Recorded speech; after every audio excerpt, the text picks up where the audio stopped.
Salut tout le monde! Aujourd'hui, il fallait absolument que je vous parle d'une œuvre qui se nomme The Boxers. À la base, c'est un webtoon que j'ai découvert sur l'application Webtoon, mais l'appli te limite à un épisode par jour du moment que tu ne payes pas. Ou alors, il faut payer avec des coins qui te coûtent beaucoup plus cher que les livres que je te montrerai tout à l'heure. Du coup, je vous la conseille pas forcément.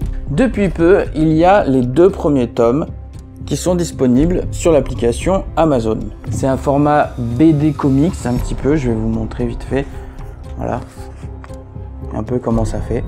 Et je vais vous montrer quelques images pendant la vidéo. L'histoire n'est pas tellement basée sur la technique de boxe, contrairement à Hajime no Ippo que je vous conseille aussi. C'est plus sur les histoires qui englobent les boxeurs que va rencontrer le personnage principal, Yo.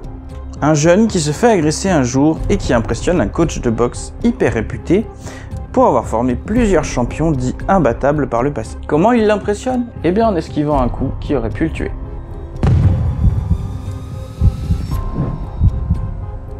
Du coup, il lui propose de faire de la boxe et va tenter de faire de lui le plus grand de tous les champions. C'est un webtoon que j'ai découvert à la base grâce au chef Otaku, le youtubeur qui avait fait une vidéo dessus. La différence entre le moment où il a fait sa vidéo et où moi je vous en parle, c'est que l'application Webtoon te permettait de voir tous les épisodes sans payer.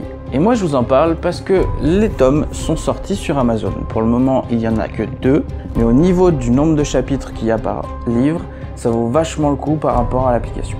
Le premier tome est à 14,99 €, c'est le prix moyen d'un bouquin, mais dedans vous avez jusqu'à 8 chapitres. Tandis que le deuxième est légèrement plus cher puisqu'il coûte 15,90 €, mais celui-ci a 12 chapitres. J'ai hâte d'avoir la suite en livre, et je vous invite, si vous le voulez, pour en voir un peu plus, à regarder sur Webtoon les premiers, histoire que vous voyez gratuitement ce que c'est, et ensuite à prendre, si vous le souhaitez, les œuvres sur Amazon. Bien entendu, je touche absolument rien dans ce que je vous communique, c'est juste que ça m'a beaucoup plu, donc je me permets de vous en parler. Voilà, c'est tout pour moi aujourd'hui, c'était Kourai.